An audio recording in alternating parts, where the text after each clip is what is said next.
Well, we're going old school here today. We're going to talk about something that's not currently getting a new release that I know of, but we're talking about an old slasher called Slashers. This thing is from, I believe, 2002. This is an MTI release, MTI home video, which it's also associated with Fangoria, but MTI was like one of the companies I remember when I first started doing reviews back in like '08. They would send like all kinds of random stuff and like little slips, and when you'd watch it to review it, like have a watermark on it that said like property of MTI. Good old days. But this is kind of from the good old days of home video, if you want to think about it. I feel like from around '01 to about '09 is like a golden age for just random stuff that hit home video, and this was definitely a very random movie to come across back in the day. Kind of hard to get now. I got this one at McKay's for like $12, which apparently going by some eBay listings, that was quite a steal. This is directed by Maurice Deverox, which I believe is how you pronounce that, and it takes us to a kind of like beating the wave of popular reality TV here, as we're in Japan for a reality TV show called Slashers, and there's six this time Americans because it's the American edition of Slashers, and they are putting this kind of like this basically like a maze type thing. Ain't really a maze, but excuse me. There's different levels and stuff to it, and they've got these slashers after them, and of course they try to keep things interesting. The more interesting they are, the more that they might want to keep them around because, of course, ratings are more important than anything else. But if they survive, they get this money, and if they kill some slashers, they get even more money. So, nonetheless, the characters here are pretty awful. I mean, the acting here is terrible.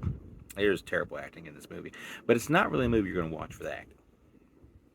As far as the slashers go, they're pretty cool. There's a preacher man, there's a chainsaw Charlie, played by the same actor, and they're hilarious. They're highly entertaining. I would watch solo slasher movies with both of those characters easily.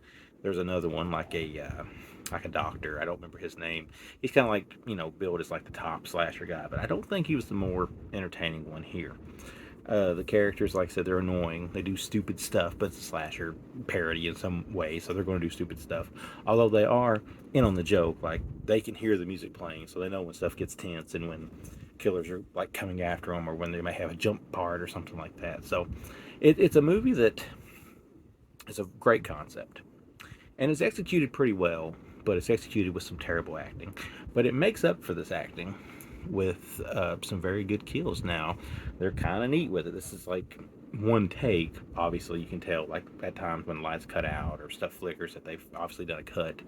But they're kind of neat in the way when people get killed because like they'll be cutting to like the person getting killed, they'll cut to the actor, and they'll cut back, and then they'll have swapped over like a mannequin or something, and you'll see somebody take like a piece of wood through an eyeball or something like that. So it's done very well, especially for the time. I mean, my friend Will said it was good, and I've heard other people say it was good, and I say it's good too, and I will give it a 3 out of 5. It's fun, and really, when you're dealing with 2001, 2002 home video, straight to home video horror releases, good is good and solid is actually hard to come by in some regards. And the slasher part of this is great, and the blood part of this is great. Like I said, if you can get past the terrible acting, and which slashers really don't have terrible acting if you want to break it down. But the characters, like the slashers themselves, are fun. This is old school, by the way. Old school DVD. Old menus and stuff takes you right back to a nostalgic time period. I was like a senior in high school when this thing came out. Has the 16:9 enhanced widescreen version. Has the making of slasher documentary, which is a full-length documentary. I watched part of it.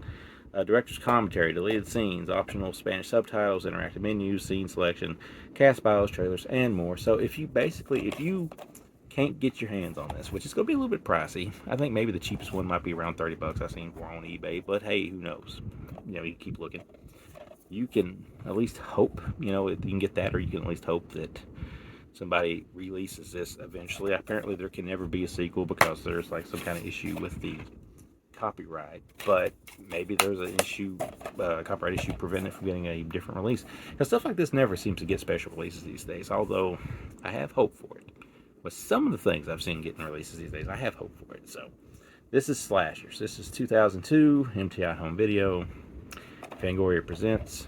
If you can find it out there, anywhere. I don't know if it's on Tubi or anything like that. I didn't look, but if you can find it or anything like that, then check it out, because it takes the reality game show thing, mixes it with some slasher tropes, and it's a fun time.